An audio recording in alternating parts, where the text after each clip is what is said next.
So they do have a high impact, especially the bigger channels like Chase After the Right Price, Phoenix Resale, Retro Rick, because they influence so many people. And whether it be resellers or non resellers alike, they are creating fear of missing out for those that aren't actually participating in reseller culture. This is the Creative Quarters Insight, where we highlight and share insight and dive deep into the world of creativity, innovation, and the stories behind some of the most fascinating content creators out there.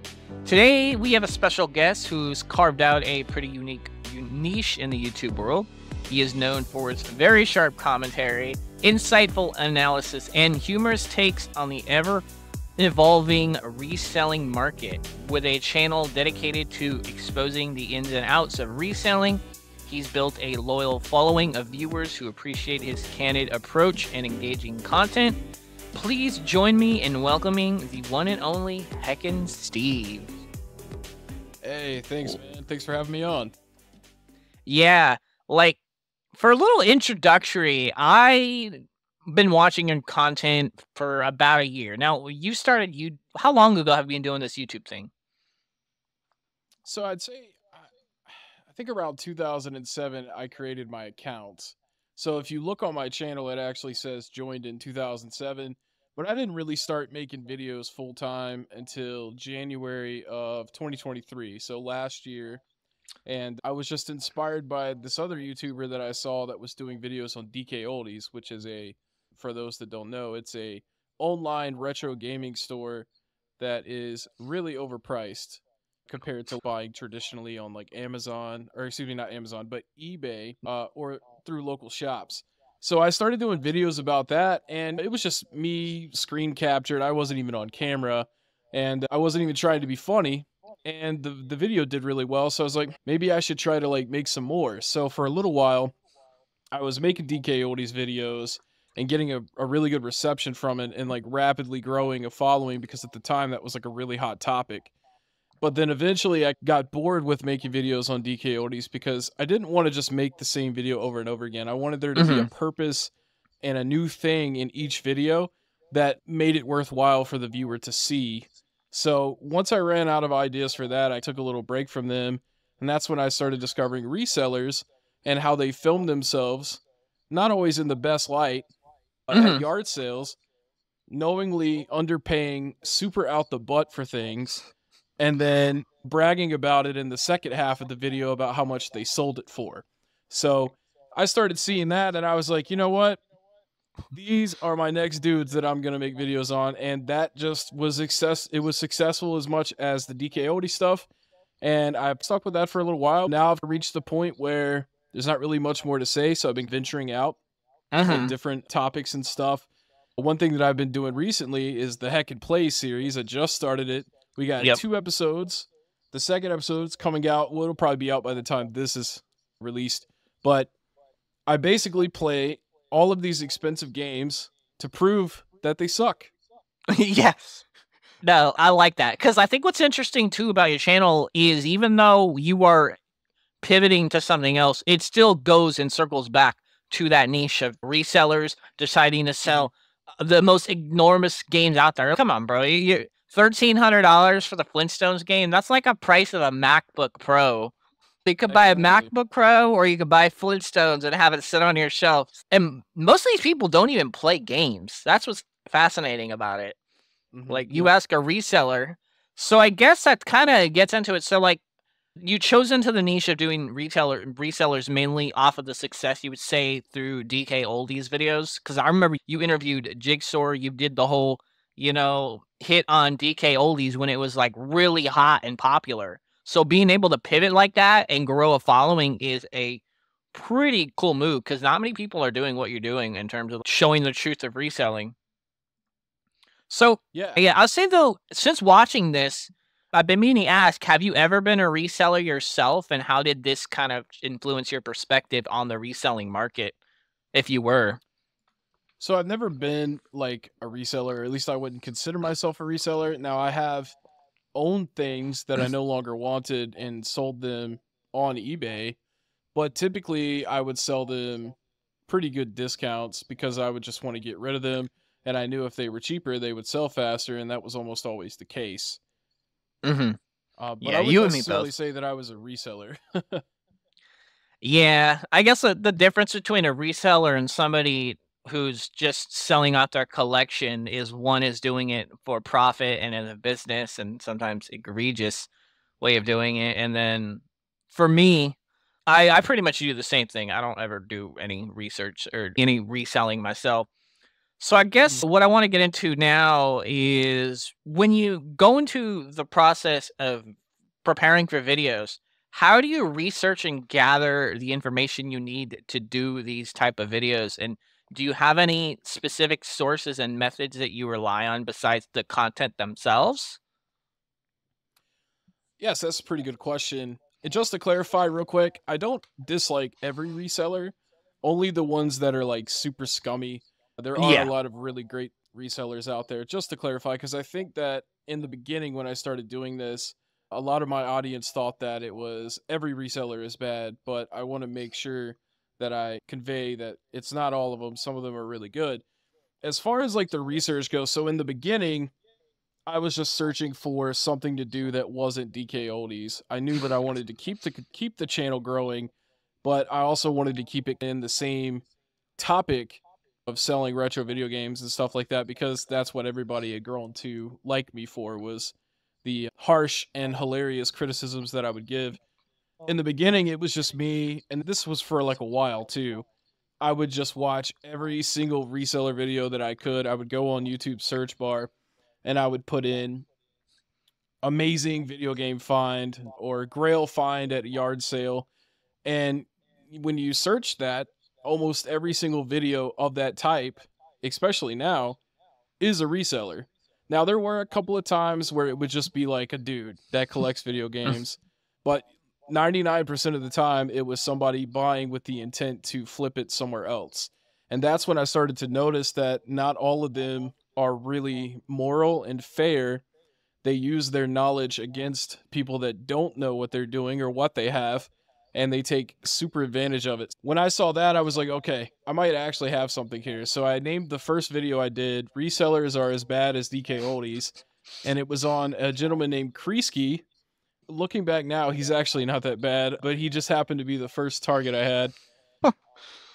But from there, it was just I'd say for every one reseller video I've done, I've watched probably 15 of them to find that one. And not all of them were good. Like out of the 15, it wasn't like, "Oh, this one's not good, so I'm not going to use it because it doesn't make the person look bad."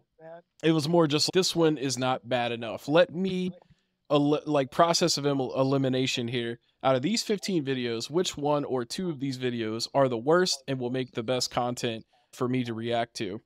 So Yeah. that's how I did it for the longest time. Now, that is probably like 10% of what I do. Like I really don't even watch reseller videos anymore because most of the time, and full disclosure here, I'm in a lot of discords with resellers that are the good ones, and they Yes. will literally share and tag me videos that are scummy as hell. So Oh, most of the wow. time, I source reseller videos to criticize from other people that are like, look at how scummy this guy was. Or it'll just be fans in my Oh, Discord that do it that aren't yeah. resellers. But it's usually just referrals now because people are so excited to see me make fun of people that are treating people poorly that Right. they're like, oh, I bet you Heckin Steve would love to make a video on this. So they send them to me all the time. I get like maybe 10 or 15 a week that are recommended to me. I think what's fascinating about this too, though, and this is where it's really a huge iceberg that you're going down because one of the funny things when it comes to resellers suggesting you to react to other resellers that are just as bad or if not worse than them, it's like, bro, are you trying to take the heat off of you? Heck and Steve, don't go after you. I'm We always talked like, about that before. yeah, and it's always interesting in my point of view when I've seen that. And as somebody who's watched you and the jokes you come up with are like close to the next level. Is this all improv, or do you have jokes that you write down, or what? Where do you get your humor from? So it's a mixture of both. When I was a teenager, I had a friend named Tyler, and he was the funniest person I ever knew. And we're just not friends anymore. He's still alive and everything. Being around him for so long enabled me to become a more humorous person. Now, I was funny before that, but being around him really helps. So when it comes to recording the videos, it's a mixture. I'll come up with something on the fly, or like maybe I'll think of some random insult during the day, and I'll be like, "Ooh, I gotta throw that in there later if when I record the video." So I'll either write it down or I'll just remember it, or it'll be like while I'm recording, I'll be like, "Man, this guy is a piece of shit," and then I'll be like, "No, scratch that. I don't want to just say piece of shit. That's so generic." Then I'll be like, Yeah. "What is something absurd?" And then I'll just be like, "Waffle fucker," Waffle or fucker, yeah. whatever I could think of off the top of my head. And I'll do it like 3 or 4 times until I find the one that I really like. And then in editing, all the times that I said scratch that, I just cut out the previous thing and just keep the one that I wanted. Yeah, no, that's a pretty good technique on that too. I used to, oh gee, it's funny when I ran across Caleb and all these Phoenix resell, all these other type of resellers before I found you.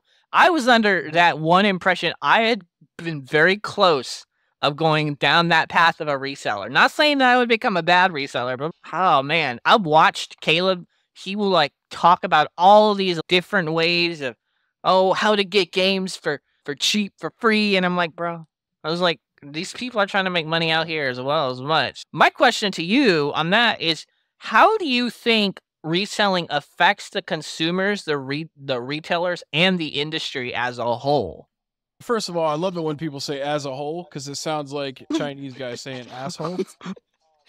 Now, in regards to Phoenix Resale, back in 2020, before I even thought about doing YouTube or anything like that, I saw his early videos, the ones that he would make where he's like, "Hey, these games are 5 cents at Walmart. You should go get them."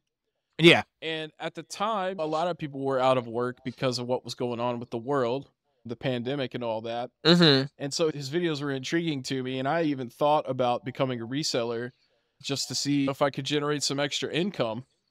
But I never really went through with it just because the first couple of times that I went to like thrift stores and stuff, there'd only be like one thing that you could buy for $3 and sell it for 12. And then by the time you pay fees and wait 4 days, it's really not worth it. So I would still watch his videos, but then I stopped after I lost interest. But him and Retro Rick were two that I watched a lot. Then fast forward later, that's when I was doing the reseller videos in the beginning, that's when I was like, man, let me go check out that Phoenix resale dude, and went from there. But resellers do have a high impact. Not only do they make YouTube content, which creates fear of missing out or FOMO for people that aren't resellers that watch, but it also inspires people to become resellers. So what it does is it's like the doctor effect. Like if everyone listened to their parents and became doctors, then nobody would need to be treated because we're all doctors and we could treat ourselves. Even these days, I just watched an RJC Media video earlier today, and he was asked why he became a reseller, and his answer was, it seemed like that's what everyone else was doing, and if I wanted to get games for cheap and not overpay for things, I needed to start doing it too. It's more like a if you can't beat them, join them kind of thing. So they do have a high impact, especially the bigger channels like Chase After the Right Price, Phoenix Resale, Retro Rick, because they influence so many people. And whether it be resellers or non-resellers alike, they are creating fear of missing out for those that aren't actually participating in reseller culture. Now, one of the things that I don't like is when they will take advantage of deals at like GameStop, for example, when they run the buy two, get one free, every GameStop in their area, and they'll buy up all the really cool games that they can flip on Amazon for 3 times the money. I don't like that because what you're basically doing there is scalping, because you're buying items available at retail, taking them from the community, and then forcing people, if they really desire the item, to come and overpay for it from you. Oh yeah, it's weird too because the market even affects the gaming market, and somebody could even make the argument that it helps promote piracy more, because if somebody's not going to want to go out and buy an expensive title, even though they want to support whoever has the original hardware and play the original hardware, it's what are your options? You got emulation, you got go for the highest price on the resellers. So I've been always trying to find ways on how you could, I hate the word defeat resellers, but to be honest, if you really think it, the only strategy that I thought of that was if you bought something from a yard sale, you knew the value, say like someone was selling a game on eBay for $100, and this mom and pop shop's selling it for 20 or 25.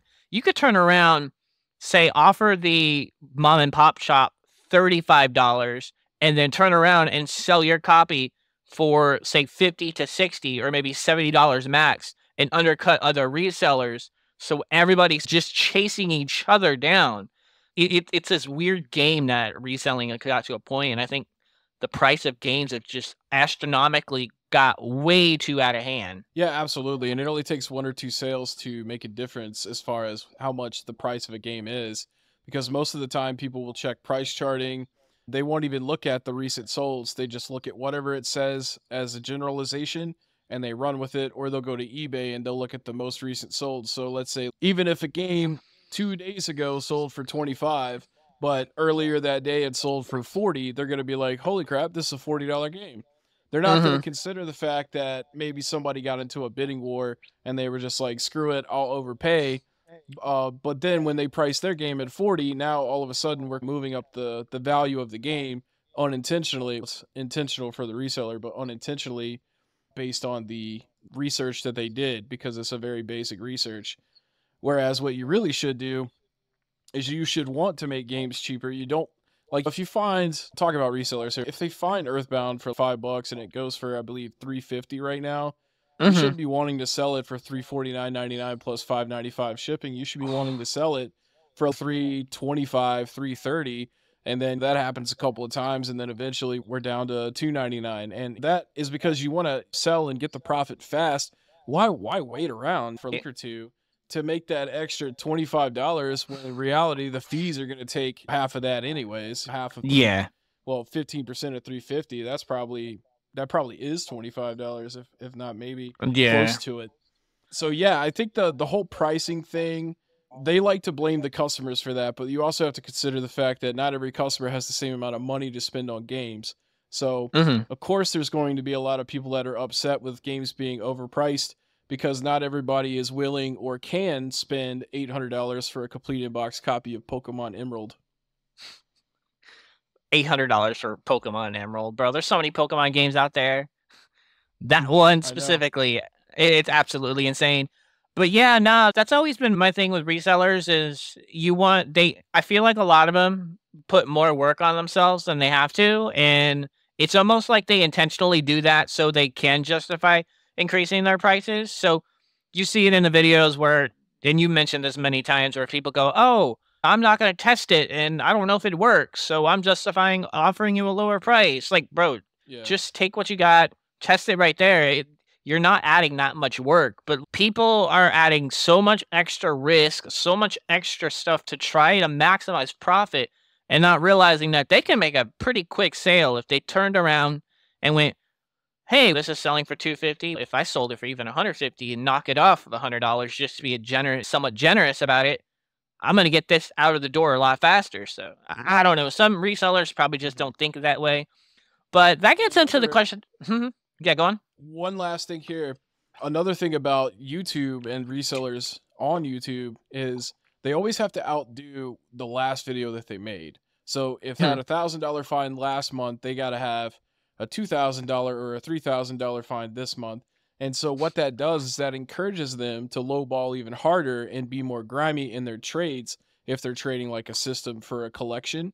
So that just overall just makes everything worse, because you can't make a video that's less as good as the last one. So even chasing the sub count and the view count as a YouTuber, if you're a reseller, that's what you've got to do. So it encourages immoral behavior and making things worse. Right. That's probably how Chase of the Right Price got his name. Just chasing the lowest price possible. Yeah, I've seen. It's like a gambling addiction, dude. It's so much like a gambling addiction, because you're just trying to hit that dopamine high. You're like, man, I could screw over the next person. Ooh, a $5,000 bag right here, bro. That's all you're thinking about it. Well, the game is the sale. So I guess with that, do you think that there should be any type of regulations put in place for this type of stuff? That's not something that I see likely. What I would think would be a good solution is for Nintendo to, because it's primarily Nintendo that is the problem. Well, the games, the rare expensive games are primarily Nintendo, unless you're thinking about survival horror or JRPGs on the PlayStation. So Sony and Nintendo really need to do a better job at their back catalog. They need to reach out to these publishers that own the rights to these old games and get them available either through their subscription service, which would be the lesser ideal option in my opinion, or offer them digitally, legally on Steam, Nintendo, Xbox, or excuse me, Microsoft Xbox, and Sony PlayStation.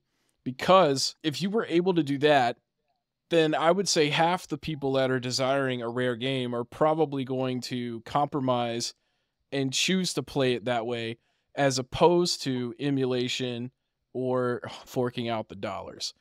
Now, Nintendo Switch Online does have a really good selection of NES, Sega, Genesis, NES, SNES, and Nintendo 64, and now Game Boy stuff. But there are so many more games they need to add on there, and they are just trickling them out like raindrops. It is so slow. Like, I swear, man, I think they've added 40 games between all of those platforms in like the 2 years that they started doing it. Or 2 or 3 years or something like that. They had a lot on there before then. But yeah, they need to do a lot better job. Now, Microsoft still does need to do a better job too, especially now that they've acquired Activision. A lot of those old school franchises need to be ported over and made available on modern Xbox. Need for Speed, for example. Actually, that's EA. Shit, what's an Activision game? All the old Tony Hawk games, Tony Hawk Underground, shit like that. But I would say they're doing the best out of the three, especially if you consider the value you get with Game Pass and everything. Yeah, no, I agree. I don't like Game Pass as the next person, but out of Game Pass, PlayStation Plus, I feel like Game Pass has got a little bit of a leg up with all the old Xbox titles, and I think that would be probably the best approach. Because really, at the end of the day, this comes down to an accessibility problem, and if people can't access the games that they want to play, it becomes how else are we going to get it? And then there's always going to be the crowd that's going to prefer emulation or prefer to sail the high seas, for a better word. But it's one of those situations where people who want to go right and buy the games, they just want an easy way of playing it. They don't want to fork over $600, $700 for the latest Pokemon game. So coming back, to tell you right now that I spent hundreds of dollars on a video game once, and I was so excited to play it. I played it for a week, and then I haven't touched it ever since. So was it really worth hundreds of dollars for that 1 week when I probably could have got the same enjoyment from something else? Probably not. And I'll be the first to tell you, with my Heckin Play series where I play these expensive games, I'm not necessarily buying them. So what does that tell you? 100%. That is, yeah, I think that series is going to be a pretty unique one because it just goes to show that these old games, they're just nostalgia is overhyped in certain areas. You don't need the Flintstones. I'd be curious to see where you go with it. What I'm curious is going back to just your channel in general and just the community, and how, besides, I see it a lot, but I'm just going to ask it because, like, how do you engage with your audience, and what role do they play in shaping your content? I think you've mentioned this a little bit before, how they're now providing you content to work around, which is pretty cool. Yeah, YouTube, I think of it as like a forum where the audience is the most important aspect to it for me. I try to reply to almost every comment that I can. Every comment that I know of that I've been notified of within the last 4 months, I have either acknowledged or replied to, and most of the time I replied to it. Because if I don't take the time out to acknowledge what they took the time out to acknowledge for my video, then I'm a dickhead. And I don't want to be a dickhead. And I want to communicate with fellow gamers, and I want to know how they're feeling, even if it's negative towards what I'm doing. So the audience is the most important part, because without the audience, you don't make content, or you may not be motivated to make content, because if it's just you, probably just want to take a nap. You know what I'm saying? Or play some college football 25, or go out with friends and stuff. So being a YouTuber, I'd say it's, for me, 40% motivated by what I want to do and 60% motivated by what the audience wants. Now, if I keep making videos in my new series, for example, and I see more and more comments where it's, man, this is boring. You should go back to doing this, blah, blah, blah. Then I probably will. Because Mhm. I don't want someone to watch my videos and be like, damn, man, he used to be so much better. I want them to grow with me. I want to provide them a new experience, but I also don't want them to be like, I don't want to watch him anymore. So I'd say the audience plays a huge role. And yeah, they do recommend the videos to me. Um, which I love. I love because it saves me time because then I don't have to watch hours and hours of reseller videos. I could just watch the one they send me because chances are it's probably going to be a spicy one. Right now you're at like 8,000 subs right now. Getting up there with 10,000 last side. Obviously not yet, but you'll be there probably in my guess a couple weeks or a month. You'll be up there. What kind of advice would you give to somebody looking to start a channel, or maybe even particularly in the niche market like reselling? Yeah, so I tell you what, man, I never thought that I would have 8,000 subscribers, especially like within 2 years. Now, I know a lot of other people have been lucky as far as getting a huge following even quicker than that. But for me, I'm just impressed by it. Honored that so many people want to take time out of their day to watch my channel.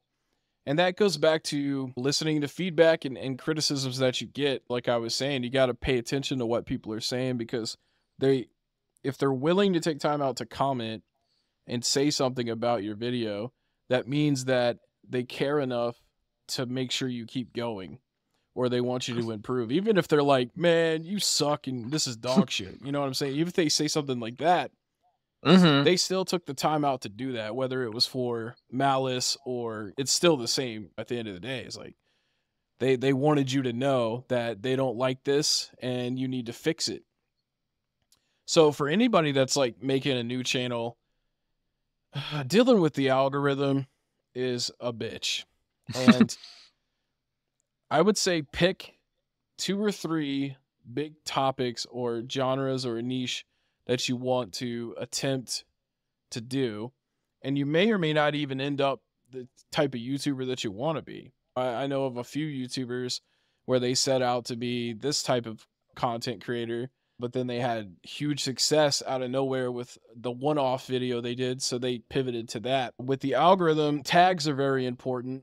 There's a tool that you can get. It's like an add-on for your browser called TubeBuddy, Mm-hmm. and that one is very helpful with coming up with what tags to put in your videos. Oop. Thumbnails are important. Hold on. Oh, did we get disconnected? Are we back? Yeah, we're back. We're back. We're good. Oh, okay, yeah. It looks like we got cut off for a second. Yeah, tags are really important, but I was saying thumbnails are important, but they're not as important as a lot of people make them out to be. Maybe for certain genres they are, Mm-hmm. but for me, it's not really that important because for the longest time I was making my own thumbnails and they were sucking real bad, but they were still getting views. So Yeah. as long as you provide good content, people are going to be recommended your stuff, especially with the right tags. And you've got to be full on personality. Don't fake yourself. Just be yourself and be the best version of yourself because people like it when you're genuine. And They yeah. can connect to you more. Oh, and I would say try to put out a video every 3 days. So like Monday, Friday, Tuesday, Saturday, because Yeah. YouTube will only push you with one video for so long. And so then you got to put out new content. Now, I'm more of like a seat of the pants creator where I don't have a back catalog that's queued up and going out for the next 2 months. I just do it the way Stephen King writes novels, where he sits down with a basic idea and then he just does it until he, is satisfied, and then he goes into editing and goes from there. But I do know that a lot of people like to plan and schedule out their stuff. Like a couple of channels I know of are doing videos 2 months in advance. So Yeah. I just prefer not to do that because I feel like there's a big timing concern with what I do. Yeah. Time frame is the best for what I do. Oh, he just put this video out and now we're going to talk shit about him. Yeah, no. That's a very unique perspective because most people out there will tell you, oh, thumbnails the most important. I agree that depending on the niche you are, thumbnails, but I think what the authenticity and even when I was watching your videos, the thing that always stuck out to me was the content, the personality. The title would help, but it's like, oh, I came here to watch Heckin Steve talk shit about resellers. I didn't come here to gaze at the thumbnail for the whole thing. So I guess a couple of fun personal questions. Besides YouTube, what are some of the other hobbies and interests that you're currently partaking in? I love to beat off. I'm just kidding. Who doesn't? I didn't. Right. I just said that. I said that as a joke. But Yeah. I'm a gamer. I play a lot of video games. Hobbies of mine, shit, spending money on Pokemon Go, spending money on retro games. What else do I do? I'm a guitarist, even though I haven't played guitar in a while. I love music. Music's a really big passion of mine, as well as cinema and TV shows. Mm-hmm. That's pretty much like all I do right now. I collect wrestling merchandise. Yeah. I used to collect CDs. I still have a bunch of CDs. I haven't bought any new ones in a while. So I like to collect. I get the nostalgia feels and everything. But that's pretty much it. I don't really do anything. There's not really a lot of time because I work 2 full-time jobs and I do YouTube. Other than video games, hanging out with my girlfriend 1 day a week, and sleeping. Wow. That's pretty much it. People are going to be in the comments be like, you have a girlfriend? Man. Yeah, but that's cool, man. That's awesome stuff. Yeah, I feel like doing 2 jobs in YouTube is definitely not easy, but there's no excuse, and keep the editing to the minimal. That's the reason I started watching you, just because it's not the highest polished looking stuff, but it's still polished enough to the point where it's yeah, man. It was pretty awesome. It was good having you today on the show. Once again, we've been talking with Heckin Steve, who has been primarily known for commentating on Resellers. He also does a whole bunch of other stuff. He's got a new series. If there is any other new thing that's coming out, definitely just keep us posted. Is there anything else you want to close us off with before we end it? Yeah, I'd just like to say thanks again for having me on. I wish your channel the best of luck, and for anybody that took the time out to listen to us chat for half an hour, thank you so much, and I hope you have a great day. And that's pretty much it.